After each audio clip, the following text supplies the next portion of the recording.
Welcome back, ladies and gentlemen. And for our discussion today on this edition of Cairo Local Time, Ministry of Civil Aviation said that a decision banning the entrance of passengers who do not have a negative result of the COVID-19 PCR test within 72 hours before arrival in Egypt is only applicable to foreign visitors, not to Egyptians. Now we are delighted to be joined over the telephone by our guest, Dr. Alaa Khalifa, the tourism marketing expert. Dr. Alaa, a very good afternoon to you, sir. Very good afternoon to you, MJ. Thank you. Thank you very much for joining us, Dr. Alaa. Now, are these nationalities, are there any nationalities excluded from the examination, or is this for all foreign visitors? As far as I know, that has been applicable right now for every arrival, whether it's Egyptian or non-Egyptian or foreigner or any nationality whatsoever. Mm-hmm. How important is this test, Dr. Alaa, not just for people in Egypt, but for the travelers themselves in order to give them a sense of safety and security as they travel?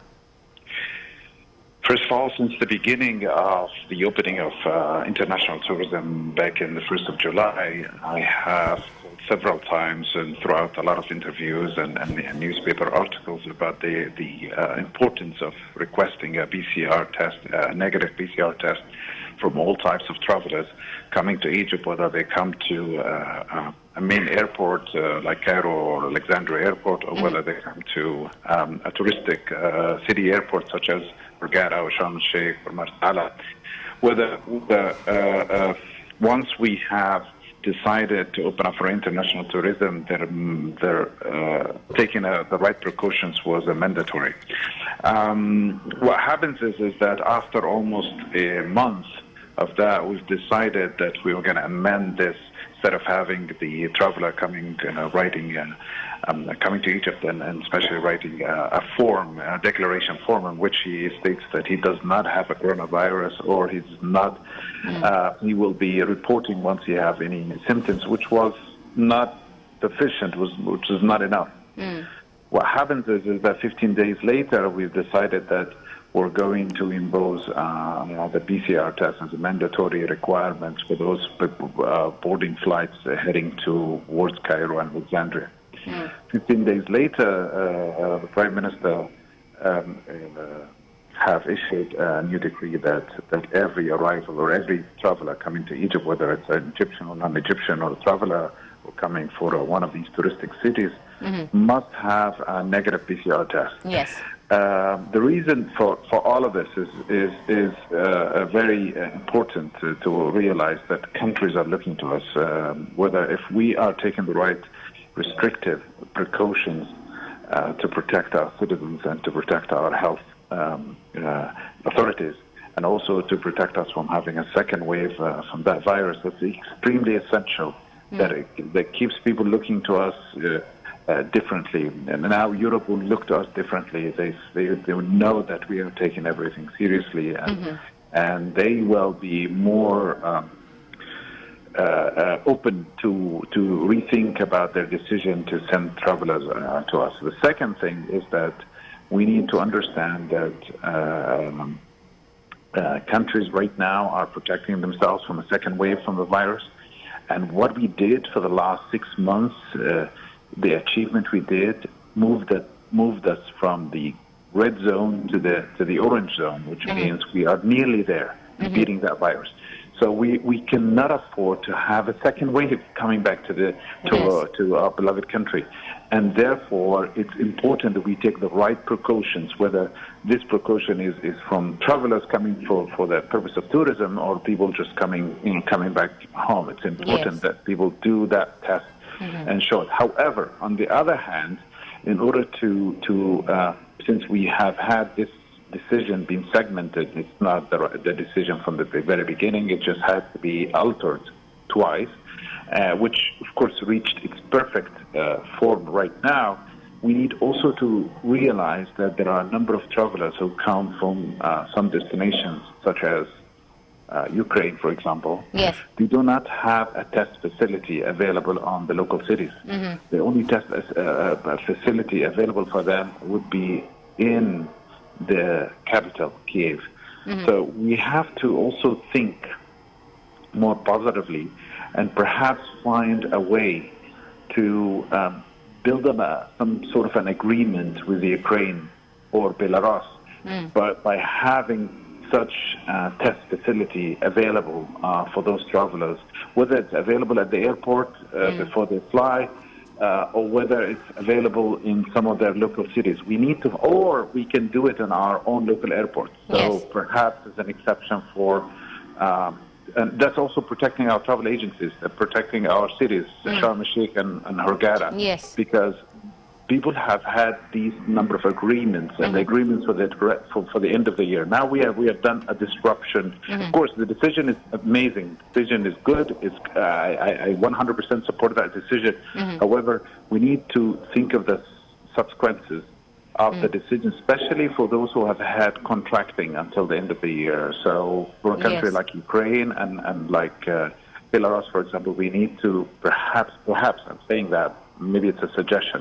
We need to think and work collaboratively to have maybe a testing facility inside Sharm el-Sheikh Airport for those who are not able to do that test in their own home because they come from a far distance situation. This way we can maintain travelers' flow and at the same time make sure that those that have done the test, and if anyone showed any symptoms or have been negative, we can isolate them right away. But overall, it's an excellent decision, and I 100% support it. I've been calling for this since the last 2 months, and I'm so glad that finally we are taking the right steps in order to keep ourselves on the right track in order to beat this virus and move to the green zone, inshallah. Indeed, God willing. Dr. Alaa, let's talk a bit about the numbers of tourists that have started visiting Egypt since tourism returned in June, late June, early July.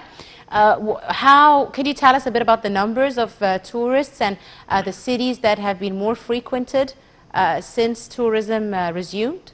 So far, the number has reached 100,000 travelers. This is the reason why I'm telling you it's very important that since we have applied the mandatory PCR test, it is very important that we also find out, maybe do a little bit of testing and find out if there is a number of cancellations because of such a decision. And if there is, then we need to take an action and say, hey, look, we can provide the PCR test in our own airports at a fee.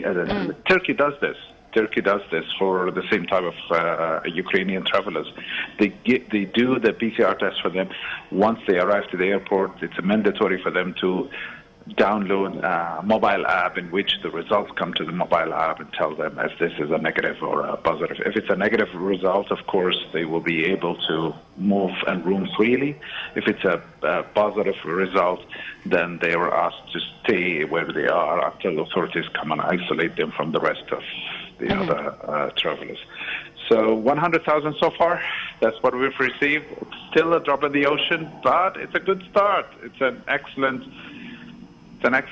beginning for resumption of our tourism. And let me tell you something, Sinji, it's very important to understand that there is no tourism without a vaccine. Real tourism. So let's hope we've moved now to the orange zone, which is amazing. We just moved to the orange zone 5 days ago as a country, and it's an amazing news after we have been in the red zone for a long time, and now we are in the orange zone. We need to keep our situation as is, and then move forward towards the green zone. Once we reach the green zone, trust me, when people start living with the new norm, they will consider Egypt as their first destination once we are considered to be in the green zone. Right, Dr. Alaa, let me ask you about how do you see the tourist resorts, as you said, getting into the new norm? How have they succeeded in implementing the hygienic precautions, the precautionary measures, the safety measures against the COVID-19? I would, if I would be giving them a rate, to rate the precautions, I would give them 9 out of 10. They have done a good job in securing these hotels. They have done a good job in making sure that there is a social distancing and also They have done a good job in making sure that there is a hygiene. There is no buffet meals anymore. There is also set menus. So they've done a good job, and the Ministry of Tourism have done a good job supervising the implementation of these measures. So I would say 9 out of 10. They're good. Let's keep it this way. The PCR test is a great thing because it makes us feel safer. Plus, there is another thing very important as well, I have to tell you. I think it will reflect in a very positive way. Before, when we did not used to ask for a PCR test, we restricted the movement of travelers out of these cities. They cannot travel to Cairo. They cannot travel to Luxor, for example. Now, after the PCR test, with the mandatory negative PCR test, travelers will be able to travel on an overday trip to Cairo, on an overnight trip to Cairo, or an overday trip to Luxor, which means it's a beginning for resumption of tourism into these two cities. I would assume that beginning of September, tourism is going to be reopening again in Luxor and Aswan one more time, because we made sure that those travelers come in clean, they don't have the virus, and they'll be able to roam freely.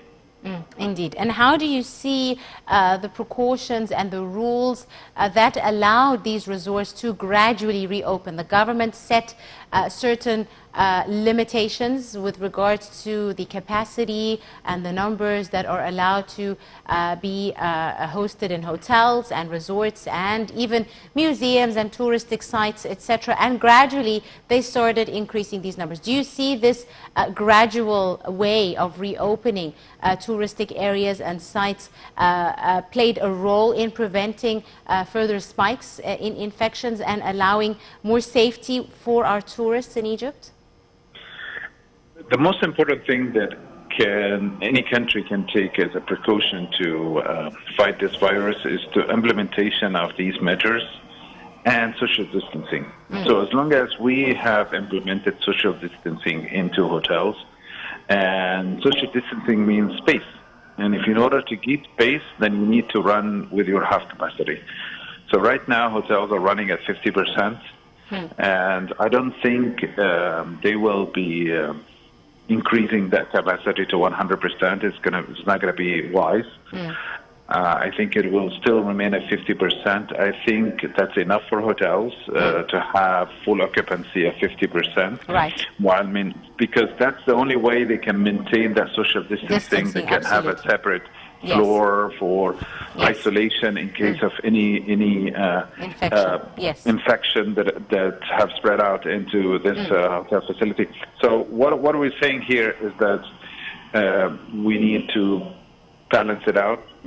That there must be a social distancing and maintenance of these precautions, and at the same time, hotel has to make a profit. Yes, has to work, because it costs them a lot to do that 50%. We need to balance it out until we have the magical vaccine comes up, and then we're all good again, and tourism will have a full resumption. Back to its previous glory. I'm afraid that's all the time we have. Dr. Alaa Khalifa, the tourism marketing expert, thank you very much, sir, for joining us and for your insights.